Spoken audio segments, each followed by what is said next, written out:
고린도전서 8장 4절로 6절 보겠습니다. 4절부터 6절까지. 고린도전서 8장 4절로 6절.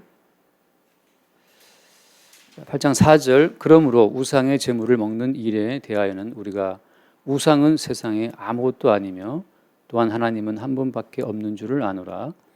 비록 하늘에나 땅에나 신이라 불리는 자가 있어 많은 신과 많은 주가 있으나 그러나 우리에게는 한 하나님 곧 아버지가 계시니 만물이 그에게서 났고 우리도 그를 위하여 있고 또한 한 주 예수 그리스도께서 계시니 만물이 그로 말미암고 우리도 그로 말미암아 있느니라. 아멘까지 보겠습니다.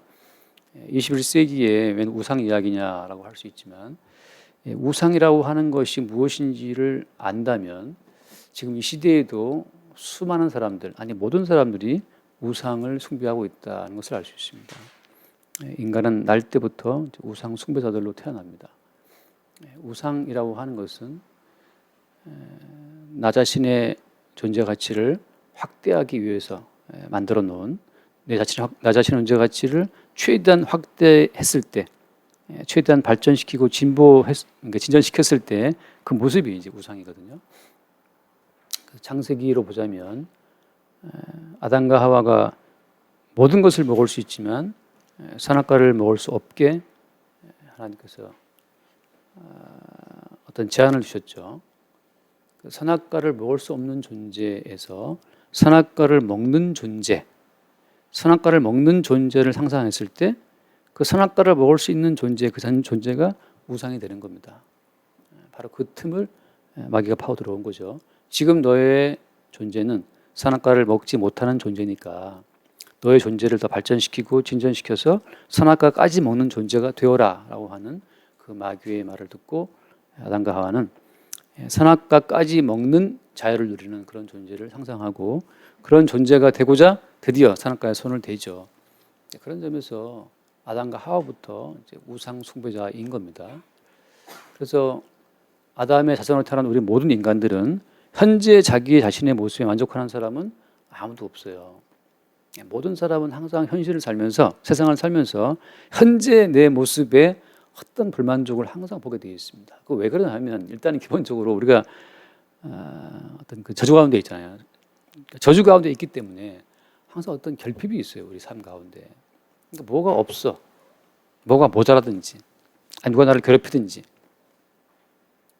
끝없이 이 어떤 에덴에서 추방된 이후의 인생살이가 힘들기 때문에 우리는 계속해서 내 존재에 대한 어떤 결핍을 느끼고 내 존재를 더 보강하고 보충해서 좀 더 내 자신이 좀 커지고 위대해지고 말이죠. 평안해진 그런 존재를 상상하게 되어 있습니다. 그러니까 모든 인간은 어쩔 수 없이 우상을 나 자신의 존재를 확대시키는 지금은 내가 결핍되어 있지만 모든 것이 충족되어 있는 상태로 상상하는 과정 가운데에서 인간은 자연히 우상 숭배자가 되는 거죠. 그러니까 다시 말해 우상이라는 건 밖에 있는 것이 아니고 우상은 내부에 있어요. 현재 나의 모습의 부족한 점 때문에 나의 완전한 모습을 추구한다면 그게 다 우상이 되는 거죠. 그러니까 뭐 지금은 내가 무식하지만 유식한 사람이 되어야지. 지금 내가 토익이 800점이지만 900점이 돼야지. 지금 내가 조그만 저 회사 다니지만 대기업 가야지. 내가 공부 열심히 해서 인서울 대학을 가야지. 내가 나중에 공무원 돼야지. 그 모든 것이 다 현재 내 모습에 비추어 봤을 때 보다 내가 생각했을 때 발전되고 진보되고 좋아지는 그 모습을 항상한다면 그게 다 우상이라니까요. 그래서 모든 인간은 다 우상 숭배자입니다. 목사님 마찬가지죠. 교회가 지금 작지만 더 큰 교회, 더 많은 교회들이 모이는 교회, 더 행복한 교회, 다 우상이에요. 뭐 행복한 교회, 더 행복한 교회. 우리 노예도 있어요. 좋은 교회 있고 더 좋은 교회인가? 참 좋은 교회 있습니다. 좋은 교회, 참 좋은 교회. 나중엔 더 참 좋은 교회 나올 수도 있겠죠. 그러니까 뭔가 교회는 이래야 된다라고 생각하는 그 교회는 이래야 된다라고 생각하는 그 자체가 우상이 되는 것이고 교회는 이래야 된다고 생각하는 그 자기가 상상하는 교회를 위해 내가 달려갈 때 그게 우상 숭배자의 모습이에요. 아니 그럼 성경에서 말하는 진짜 성경에 나와 있는 그런 성경적인 교회가 있지 않느냐. 그 성경에 나와 있는 성경적인 교회라고 하는 것은 그건 자네가 생각할 거리가 못 되네. 우리가 생각할 게 못 돼. 왜? 교회의 머리가 주님이시면 주님이 생각하시는 거죠, 그것은. 교회의 머리가 주님이라고 하면서 왜 본인이 자꾸만 이런 교회 저런 교회 상상하고 만들어내냐고요. 그러니까 목사님들도 우상 숭배자인 겁니다. 그럼 정춘환 목사랑 다릅니까? 제가 늘 말한 것처럼 이게 에덴 바깥 동네는 가시가 자라고 엉겅퀴가 자라는 땅이기 때문에 항상 결핍되어 있어요. 항상 뭐가 문제가 생깁니다. 제가 이 교회에 있으니까 갑자기 비가 와서 물이 차올라? 결핍이잖아요. 그 물이 안 들어오는 교회? 또 무슨 방송이 어떻고 그러면 또 전문가 불러 또. 다 결핍이잖아요. 그러니까 보다 더 교회 환경이 좋은 예배당 내려올 때 냄새 안 난단 말이에요. 지하 냄새 난다고. 그러니까 냄새 안 나는 교회. 인간은 날 때부터 죄인이라는 다른 말의 다른 표현은 뭐냐면 인간 날 때부터 우상 숭배자예요. 숭배자. 지금 우리 집이 10평이지만 20평으로 이사가자. 우상 숭배자라는 거죠. 제가 드릴 말씀은 뭐냐? 우리가 스스로 갖다 붙인 모든 비전이라든지 꿈이라든지 그 모든 것이 다 그냥 성경적으로 보자면, 다 복음으로 보자면 그것이 다 우상이라니까 그냥. 10년 뒤에 내가 어떤 모습이 되겠다. 그 우상입니다. 어제도 올림픽 여자 배구팀이 일본 배구팀을 역전승했다면서요. 그게 뭐로 대단한 겁니까? 거기에 의미를 부여하는 그 사람들이 너무 일단 선진국 굽는 의식도 아니고 스포츠는 스포츠일 뿐이지만 그 스포츠에 과다한 의미를 부여해서 마치 그 배구 한 판 이긴 거 가지고 우리가 일본을 이긴 것처럼 그 왜 서로 이렇게 속고 속이고 흔히 말하는 술에 취한 것처럼 그러는지. 3만 달러 넘으면 선진국이 아니고 의식이 좀 발전돼야 되는 거 아니에요, 의식이. 스포츠는 스포츠일 뿐이고 게임은 게임일 뿐이죠.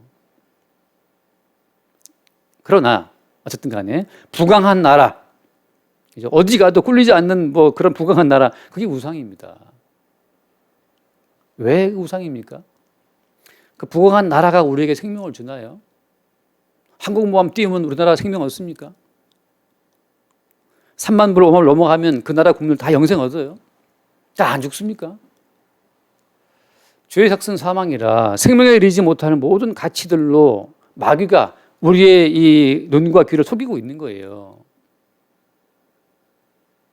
우주에다 우주선 쏴 올리면 영생 얻습니까? 이번에 우주에 갔다 왔던 누구죠? 아마존의 베프 이름도 까먹었네. 갔다 왔잖아요. 우주여행 갔다 오면 영생합니까? 그 우주 여행이 꿈이다 말이죠. 지금 전기차 만드는 그 사람 이름 뭐죠? 아무튼 몇십 년 내에 화성에다 도시를 개발한다는 그 사람 있잖아요. 네? 일론 머스크. 그게 우상이라니까, 우상. 몇십 년 내에 앞으로 화성 간다. 도시 건설한다. 화성에 가서 도시를 건설해서 살면 영생합니까? 죽지 않습니까? 죄 문제가 풀립니까? 화성 가서 또 죄 짓겠지. 또 음란하겠지. 또 사람 죽이겠지. 또 돈 많이 벌려고 애쓰겠지. 아니, 사람이 어디 가서 뭘 한다 하더라도 어떻게 비전을 이루면, 어떻게 꿈을 이루면 그 사람에게 죄 문제가 사라지고 영생의 문제가 풀립니까?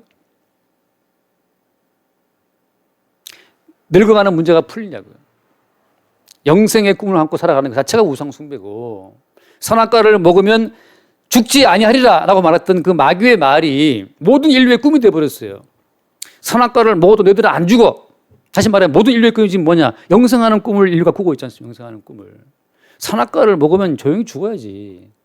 그게 하나님 말씀이잖아요. 선악과를 먹었어. 그럼 조용히 좀 제발 좀 죽어라. 할 말은 다 했느냐? 그럼 지금 죽어야지. 하나님께서 말씀하시는 그 정령 주리라는 그 말씀 그대로 죽으러 오신 분이 예수님이에요. 예수를 믿는다고 하는 것은, 예수를 내가 믿는다라고 하는 것은 지금 현재 있는 내 삶을 더 부여하고 강대하게 만들고자 하는 것이 아니라, 예수를 믿는다라고 하는 것은 예수와 함께 십자가에 기꺼이 죽겠습니다. 그 말이거든요. 예수와 함께 십자가에 죽어도 우리는 마땅합니다라고 하는 것을 수용하는 것이 예수 안고 죽는 겁니다. 사람이 우상 숭배자가 되는 것은 현재 나의 있음을 계속 이어가려고 하는 꿈 때문에 우상을 숭배하는 거예요. 이거 끕시다. 지금 추운 분들이 많이 생기니까. 현재 나의 있음, 내 존재를 계속해서 확대해 가자, 이어가 보자. 그게 우상 숭배자들의 모든 꿈이죠. 그래서 죽지 않는 나, 강성해지는 나, 지금은 내가 서러움 받지만 나중에 내가 갑이 되는 나, 우주 여행 가는 나, 일론 머스크처럼 돈 많이 버는 나. 지금은 내 차가 쓰레기차지만 나중에는 제일 좋은 차 뭡니까? 마세라티를 몰아보는 그런 꿈부터 해서 다 그런 꿈을 꾸죠. 나이를 먹어도 아기 피비가 되고 싶은 그런 꿈.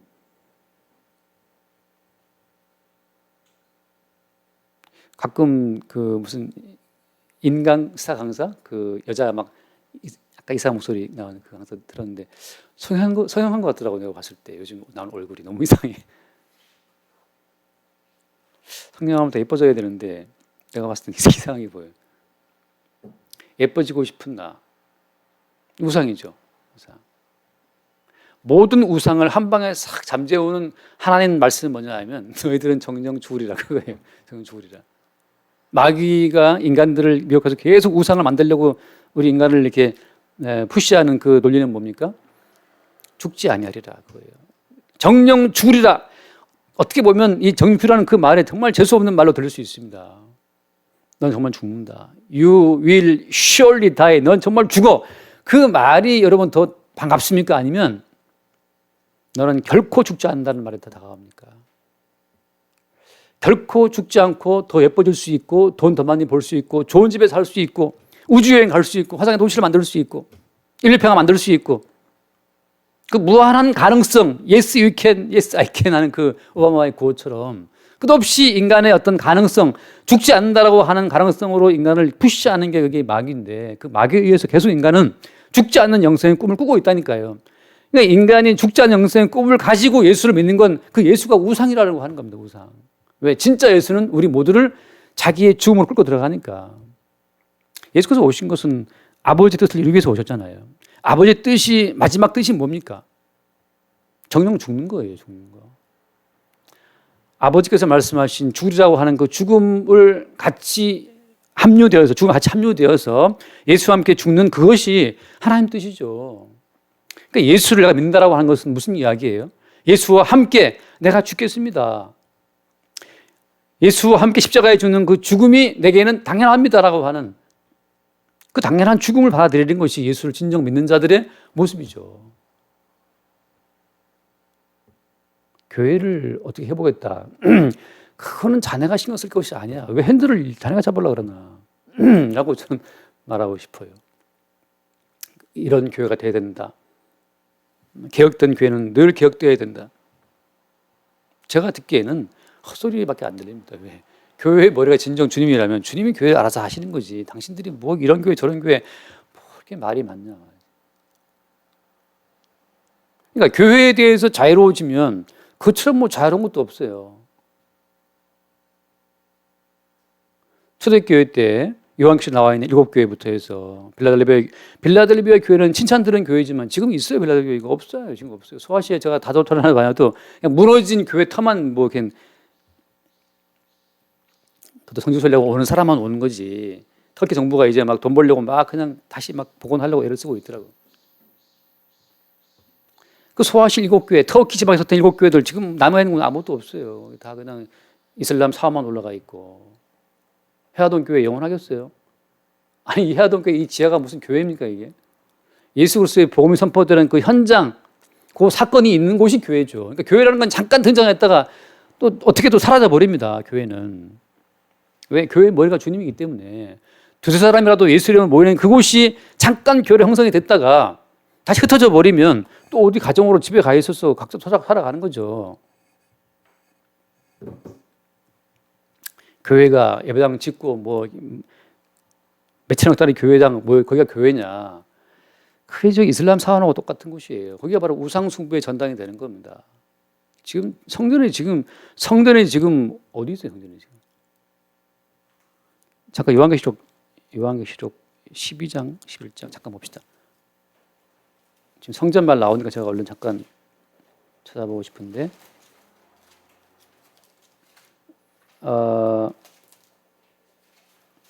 요한계시록 11장 19절 말씀. 요한계시록 11장 19절. 이에 하늘에 있는 하나님의 성전이 열리니 성전 안에 하나님의 언약궤가 보이며 또 번개와 음성들과 우레와 지진과 큰 우박이 있더라. 성전이 하늘에 있어요. 땅의 성전이 올라가 버린 거죠.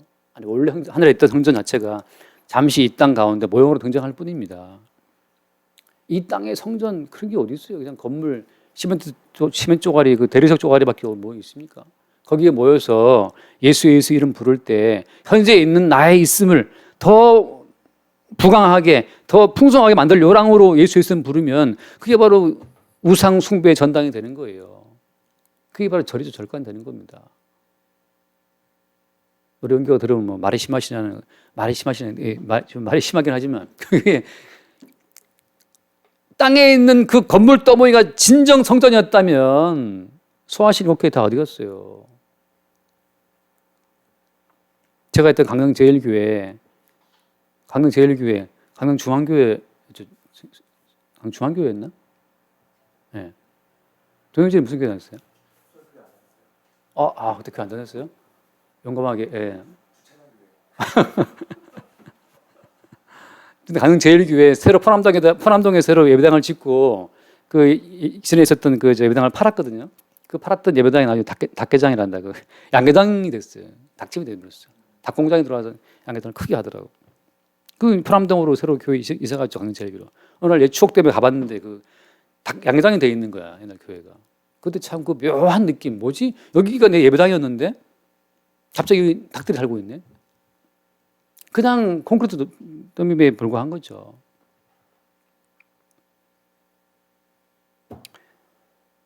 잠깐 뭔 얘기가 또 빗나갔어요. 그래서 우리가 이 도대체 마찬가지입니다. 교회라고 하는 것도 그리스도 예수에 의해서 모여졌을 때 예수님의 복음이 증거되고 주와 함께 예수님과 함께 십자가에 죽는 것이 마땅하다라고 하는 것을 받아들이고 인정하는 그 순간 교회라고 하는 것은 잠깐 등장하는 겁니다. 그것이 바로 교회예요.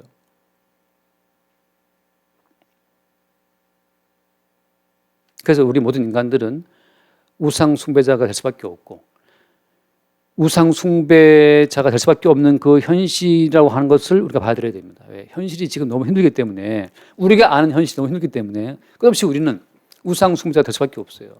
더 좋은 환경을 꿈꾸면서 그렇잖아요. 안 늙고 싶고 안 죽고 싶고 병들지 않고 싶고 잘 살고 싶고 그 모든 게 우리 꿈이기 때문에 항상 우리는 그런 우상 숭배자 될 수밖에 없는 그 우리 모두가 날 때부터 우상 숭배자라고 하는 사실과 우리 모두가 우상 숭배자가 될 수밖에 없는 환경 속에 있다고 하는 그 사실을 받아들일 때 그때 그래서 우리는 우리가 하나님 보시기에 우상을 숭배하는 죄인이라는 사실을 그때 인정하게 되겠죠. 그 사실이 인정이 돼야 그 다음 단계는 뭐냐면 그 사실이 인정이 돼야 우리가 하나님이 예수를 저주에 죽이실 때 하나님이 예수를 향해 떨어뜨리는 그 저주의 항목 가운데 바로 우리를 향한 저주도 포함되어 있다는 사실을 그때 우리가 알게 되는 거죠. 따라서 우리는 하나님 보시기에 죽어마땅한 자지 살아마땅한 자들이 아닙니다. 하나님 보시기에 죽어마땅한 자라고 하는 사실을 받아들이는 그것이 예수를 믿는 신앙의 첫 출발점이에요. 첫걸음.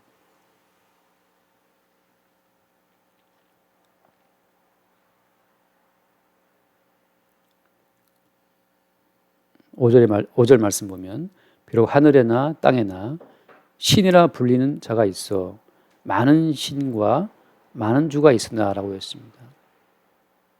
왜 이렇게 많은 신과 많은 주가 생기는 겁니까?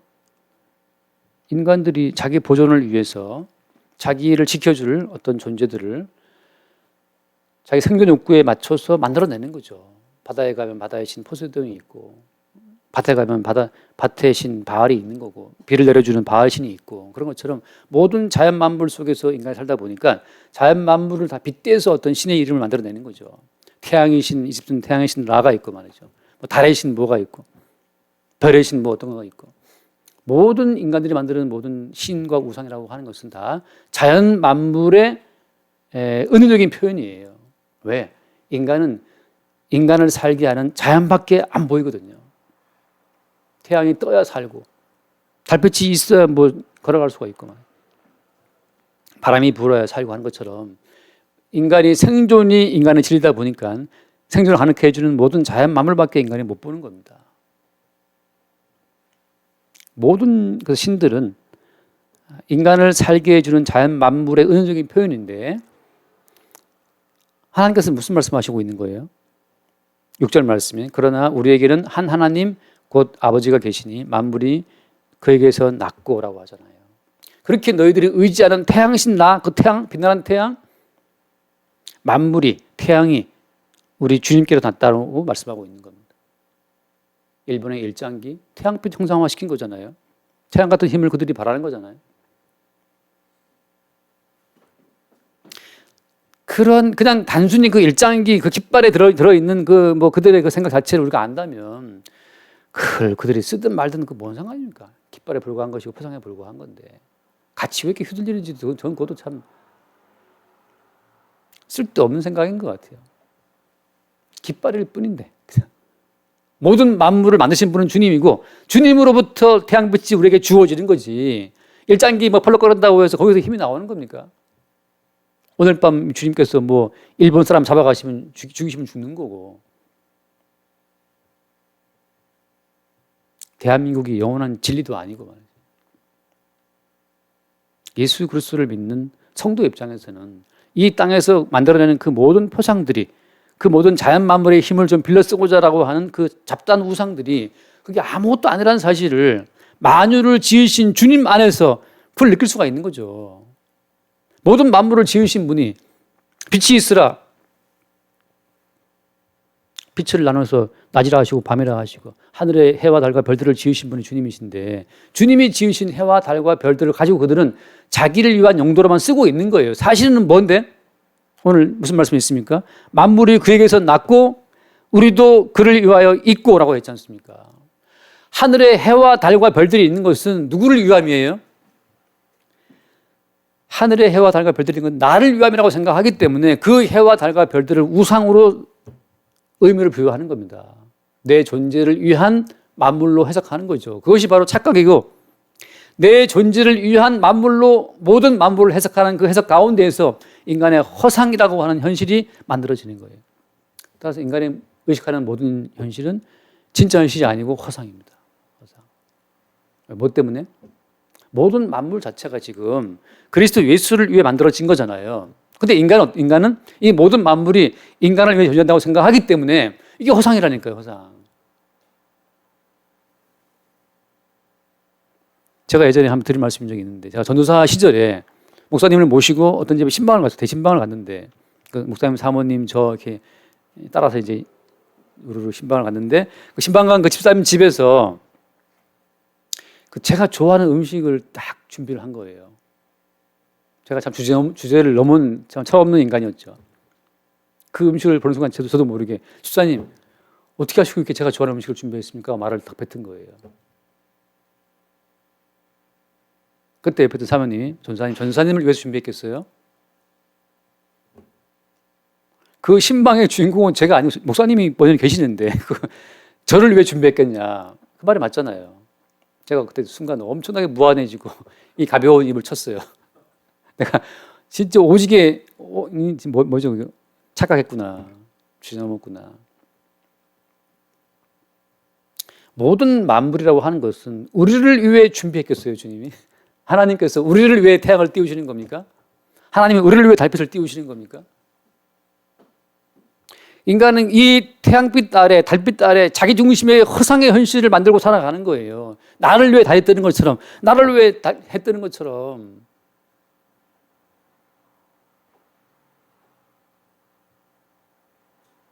그대에 오소서 이 밤길로 달빛 아래 고요히 그 노랫말이 있잖아요.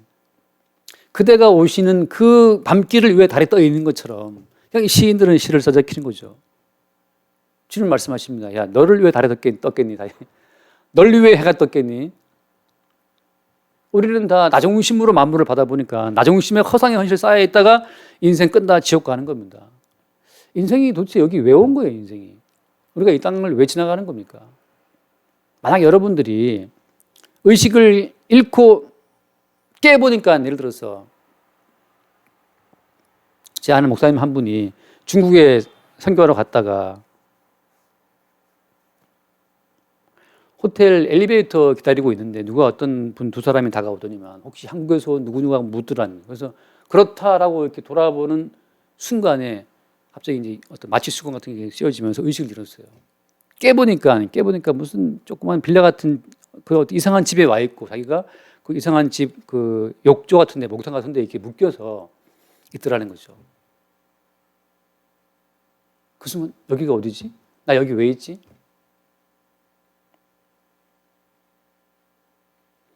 그래서 머리를 이렇게 열고 바깥을 보니 바깥에 지금 어떤 뭐 여러 남자들이 자고 있더라는 거죠. 이분이 잡혀간 거예요. 아무튼 그때 너무 맞아가지고서 온몸이 만신창인데 간신히 거기를 빠져나와가지고서 그 아는 거기 연락해가지고서 겨우 이제 한국 돌아오신 분이 있어요. 그분이 중국에 교회를 여러 개 세웠거든요. 지금도 누가 그러는지, 뭐 흔히 말하는 공안인지, 아니면 중국에도 굉장히 이단들이 많답니다. 그래서 이단들이 자기 세력을 펼치기 위해서 굉장히 많이 벌이는데 이단의 세력인지는 알 수 없으나 그분이 검도 몇 단, 사대가 굉장히 몸이 좋으신 분인데 아무튼 너무 맞아가지고서 그 몰골로 집에를 못 갔다는 거죠. 너무 망가져갖고 이 모습 보면 부모님이나 아내가 보면 기절할까 싶으니까 이 망가진 몸을 아는 친구가 선교사님 집에 가서 4개월 동안인가 요양을 하고 돌아갔다 그래요. 아직 그걸 지금 저는 못 봤는데 그 이후로는 그렇게 뭔가 다른 어떤 곳에 와 있다면 생각하겠죠. 여기 어디지라고. 우리는 모두가 다 이 지구에 왔을 때 여기가 어디지라는 의식을 품고 지구 생활을 보는 겁니다. 제가 중학교 때부터, 고등학교 때인가 제 마음에 탁 파고 들어온 노래가 있어갖고 그 노래 때문에 참 제가 많은 묵상을 했어요. 그게 이제 돌아가신 분이지만 최준 씨라는 가수가 만든 하숙생이라는 노래인데, 하숙생 들어본 적 있죠? 인생은 나그네 길 어디서 왔다가 어디로 가는가, 그 노래인데 그 노래가 참 심금을 파고들더라고요. 도대체 그래서 그 노래를 여러분 들으면서 도대체 이 노래를 만든 사람은 답을 아는가라고 들어봐 답이 없어요. 그 노래가 어떻게 끝나냐 하면 구름이 흘러가듯 떠돌다 가는 길에 정일랑 두지 말자, 미련이랑 갖지 말자. 그게 결론이에요. 어디서 와서 들어가는지 모르겠고 그럼처럼 떠도는 인생인데, 강릉에서 태어나서 서울 와서 살다가 뭐 여행 갔다 왔다 갔다 떠도는 인생인데 왜 왔는지 모르겠고 뭘 사는지도 모르겠고, 다만 모르겠는데 분명한 건 가는 거니까. 떠돌다 가는 길에 어차피 살다가 가기 때문에 정일랑 두지 말고 미련을 갖지 말자. 그게 그 노래의 끝이에요. 끝.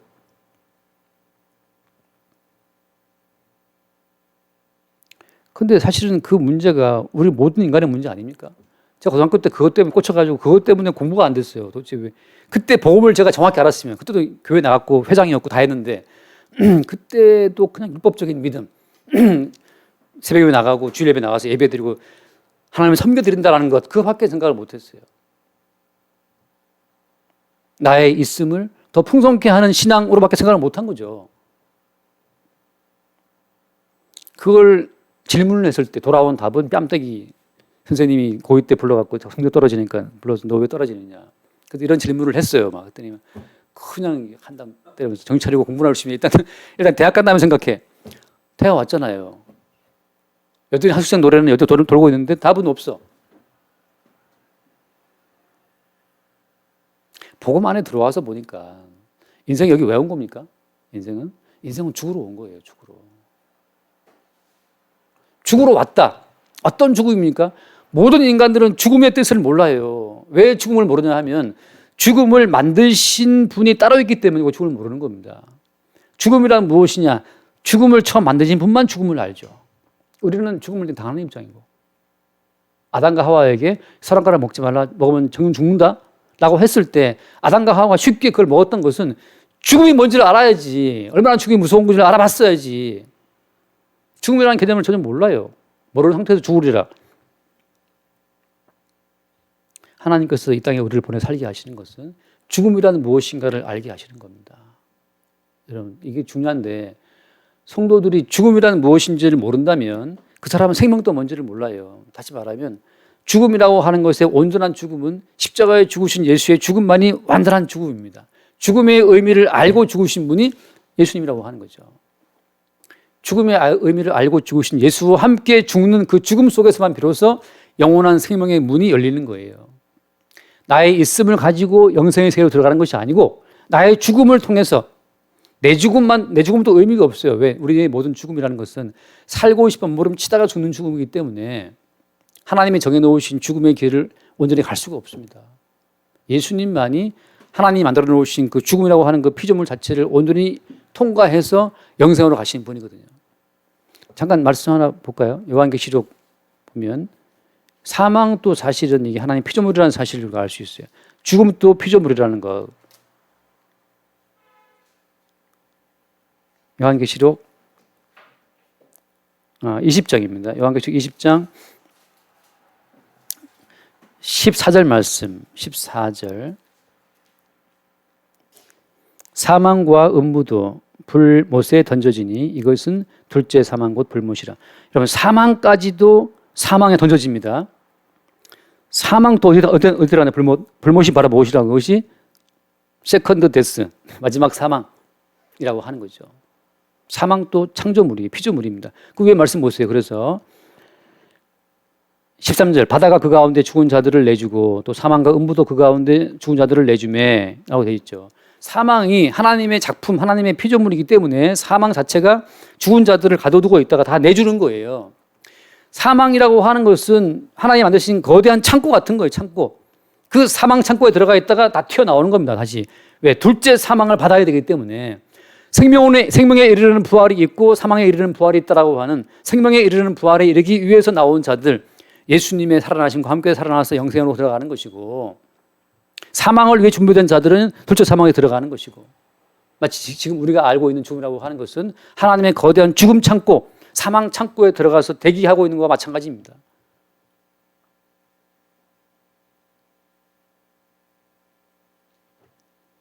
그래서 오늘 말씀에 결론을 대충 지어야 되는데, 만물이 그를 위하여 있고 또한 한 주 예수 그리스도께서 계시니 만물이 그로 말미암고 우리도 그로 말미암아 있다. 우상이라고 하는 것이 언제 사라지느냐 하면 독자적인 내 존재감이 사라질 때, 다시 말해서 우리가 그리스도 예수와 합해져서 예수님의 한 지체가 되었을 때, 독자적인 내 인생이 사라지고 예수님의 한 부분이 나라는 사실을 알 때, 그때 우상은 사라져요. 예. 내가 책임져야 될 나만의 인생이 따로 없구나. 나를 위해 죽으시고 나를 사신 그분 안에 내가 있다는 사실을 알 때, 내 인생을 주도하시는 분은 주님이지 우리가 아니라는 사실을 알 때 우상은 사라지는 겁니다. 내가 내 인생의 주인이고 내가 내 인생을 돌보고 챙겨야 된다라고 하는 내 인생의 주인의식이 있을 때, 그때 우리는 우상의 유혹에 벗어날 수가 없죠. 내가 이걸 챙겨야 되는데, 주님 말씀하시기를 내가 필요 없어 널 샀다. 넌 내 거야. 넌 나의 일부야. 넌 나의 지체야. 넌 나의 아내고 나의 신부고, 아무튼 나의 모든 주권 의식을 다 주님께서 가져가 버렸어요. 그래서 또 예수가 우리의 주님이죠. 예수가 우리의 주님이고 우리의 왕이고 우리의 남편이고 신랑이고 우리의 머리이시고, 그 모든 표현은 다 뭘 말하는 겁니까? 네가 책임져야 될 독자적인 너의 인생은 끝났다라고 하는 것이고, 마귀는 계속 뭘 말하는 겁니까? 네가 네 인생을 잘 관리해서 네가 예수를 잘 믿어서 네가 총과야지. 이게 얼마나 아주 신기한 말이에요. 네가 예수를 잘 믿어서 네가 총과야지. 이것도 마귀의 말인 거예요. 이런 마귀의 말을 누가 분별할 수 있겠습니까? 살고자 하고 구원받고 싶은 나의 욕망 자체를 성령에 의해 책망받지 않으면 그걸 누가 알겠어요? 유대인들이라고 지옥 가려고 그렇게 열심히 말씀시켰겠습니까? 유대인들이? 바리새인들이 지옥 가고 싶어서 그렇게 열심히 성경 말씀을 지키고 산 거예요. 괴롭게 1일에 2번 금식하면서. 영생을 얻으려고, 총구하려고, 잘 살아보려고 다 그렇게 1일에 2번 금식하고 그 아까운 돈을 시골집에 바쳐가면서 산 거 아닙니까? 그 열렬한 신앙심이 예수를 죽인다니까요. 내가 책임져야 될 내 인생이기 때문에 내가 예수를 잘 믿고 내가 말씀 잘 지켜서 내가 하나님 보시기에 온전한 사람이 되어서 구원받아야지. 그게 마귀의 속임수라니까요. 얼마나 많은 교회들에서 그러한 신앙인들을 키워내고 있습니까? 여러분들이 신앙을 잘 관리하고 말씀 잘 읽고 순종 잘해서 하나님 기뻐하시는 사람이 되어서 영생 얻읍시다. 아니에요. 영생 얻고 싶은 그 자아가 박살나야 됩니다. 구원받고 싶은 그 자아가 깨져야 돼요. 어떤 식으로? You will surely die. 넌 정령 죽으리라. 죽으려면 죽어야지. 하나님 선포하신 그 죽음을 유일하게 수용하신 분이 주님이었고, 그래서 가장 낮은 자의 모습으로 비참하게 수치스럽게 죽으신 거 아니에요. 예수의 십자가의 죽으심은 하나님이 선언하신 그 죽음의 취지 그대로 죽으신 분이 주님밖에 없고, 우리는 십자가의 죽음을 통해서 예수의 죽으심이 바로 나를 대신한 그런 죽음이었음을 알게 되고, 그 예수의 십자가에 대신 죽었음을 내 죽음으로 받아들이는 그 믿음 속에서만 우리가 나의 존재 가치는 사라지고 예수가 우리의 주되심 자체가 우리 가운데 확증이 되는 거죠. 좀 내가 없으면 우상도 없죠. 우리 자체가 우상을 만드는 공장인데 공장이 사라져버렸기 때문에 나도 우상도 없는 거 아니에요. 나도 내가 없으면. 근데 우리가 없을 수가 있습니까? 항상 우리는 세상을 살면서 몸이 있기 때문에 어떤 상황에 부딪히면 내 손, 내 발, 내 몸이 떠오른단 말이죠. 그래서 제가 늘 드릴 말씀처럼 바람처럼 성령께서 우리 가운데 역사하는 그 순간에 잠깐 우리 뛰어나서 나는 이미 예수님과 죽었구나 하는 사실을 그 순간 인지하는 거예요. 그런 순간이 왜 필요하다고요? 그런 순간이? 아니 목사님 괴로운데 그냥 예수님이 우리의 주되심이 그냥 쭉 이어지면 좋지 않겠습니까? 그렇게 이어져 버리면 예수님이 증거될 수가 없어요. 예수님이. 우리는 그 끊어지고 이어지는 끊어지고 이어지는 그 전멸을 통해서만 내가 내 주인이 아닌데 내가 또 내 주인 노릇을 했구나 하는 사실을 알게 되고, 그래서 십자가에 대신 죽으신 예수를 보게 되고, 그래서 십자가에 죽으신 예수를 증거할 수가 있는 거예요. 아직 이 땅에 몸을 입고 살아갈 때에는 첫 번째 사망을 준비하고 있는 이 몸은 계속 우리 몸의 주인이 우리라는 사실을 발생시키고 있어요. 양자극처럼 말이죠. 신기하게. 선생님께서는 그런 우리 몸을 가지고, 중요한 게 이겁니다. 선생님께서는 이런 우리의 몸, 항상 내가 내 몸의 주인이다. 이렇게 누가 너의 발을 밟으면 왜 내 발 밟냐? 내 발이라고 하잖아요, 우리가.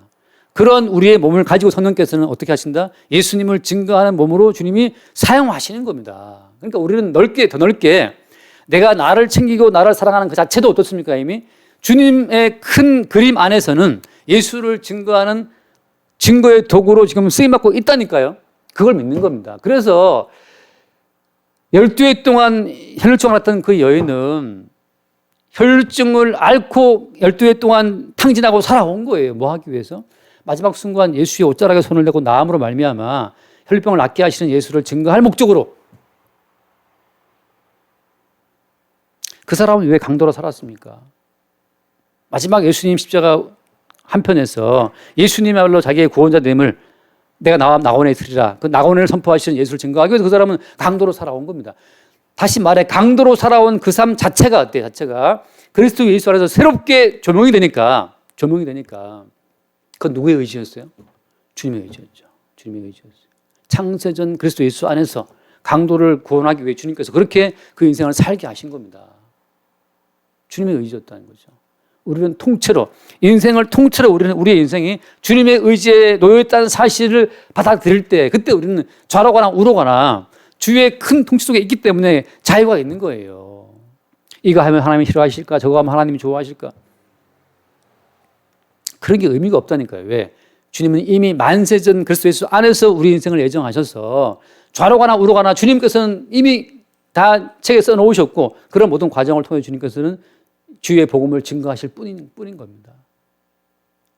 내가 지금 조물주인 양 내가 무엇을 하면 어떤 상황이 바뀌고 그런 것은 없어요. 우리는 만물의 원인이 아니에요. 만물의 원인은 주님. 수없이 많은 신이 있고 수없이 많은 주가 있지만 한 하나님, 한 주 예수 그리스도로 말미암아 만물이 지어졌고 그분을 위해서 우리가 있다고 하는 말씀처럼 그분이 모든 것의 원인이에요. 내가 원인이 되어서 만물의 흐름을 바꿔보겠다. 바꿀 수 있다. 어리석은 생각이죠. 밤잠 못 이루고 괴로워할 뿐입니다. 자기를 빨리빨리 사망으로 끌고 가는 방법이 될 수 있을지 몰라도 주님의 나라와 주님의 복음 가운데는 아무 상관이 없어요. 말씀을 갑자기 마쳐야 될 것 같은데, 그러니까 이제 성도 입장에서는 언약이라고 하는 새로운 현실 속에 살고 있는 겁니다. 언약. 창세전 그리스도 예수 안에서 아버지께서 언약하신, 아버지와 아들이 언약해 놓으신 그 언약의 큰 스케줄 속에 우리가 놓여 있다는 사실, 그 사실을 알 때 우리는 모든 우상이 내가 되고 싶은 또 다른 어떤 거대한 나를 상상하는 그 쓸데없는 우상, 성경 문제를 다 해결하고 노후 연금 나오고 뭐 그런 나라는 우상 자체가 다 날아가는 거죠. 황당한 얘기지만 뭐 어떤 사람이 벼락부자가 돼가지고서 차도 뭐 겁나게 좋은 차 막 그냥 완전히 보호되는 그런 차를 사고 뭐 연금 뭐 부터해서 뭐 딱 갖춰놨다는 거죠. 그래서 이제 막 운동하다가 심장마비로 죽었어요. 이제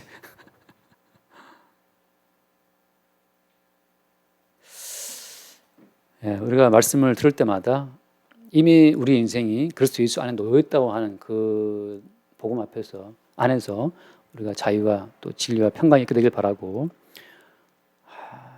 참 뭐랄까요, 이 몸은 계속해서 예수님을 십자가 못 박아 죽일 수밖에 없었던 그런 죄를 이 몸 자체가 만들어낼 겁니다. 그러나 어때요? 그런 모든 과정을 통해서 그래서 예수님이 십자가에 죽으신 것이구나를 매일매일 확인하시고, 십자가에 죽으신 예수가 또 나를 살게 하시는구나라고 하는 끝없이 그 십자가의 죽음을 통해서 선순환 될 때, 그때 우리에게 이미 생명이 들어와 있는 거예요. 그때 이미 우리는 생명이 있는 겁니다. 날마다 예수님이 우리의 주 되신다고 하는 그 명확한 생명나라의 진리가 우리를 압도하는 순간순간들, 그때 내가 챙겨야 되는 이 참 어정쩡한 현실에서 내가 벗어날 수 있기를, 그런 자유와 또 담대함이 있게 되길 바랍니다. 기도하겠습니다. 주님 감사합니다. 우리가 주체가 되어 우리가 만들어가는 인생이 아니라 예수 그리스도의 주되심을 위해 주님이 다 설계하시고 주님이 이끌어 가시는 인생인 것을 매 순간 새롭게 보게 하시고, 그리스도 예수의 은총 가운데 참다한 자유와 생명과 평강을 누리게 하여 주옵소서. 우리 주 예수 이름으로 기도드립니다. 아멘.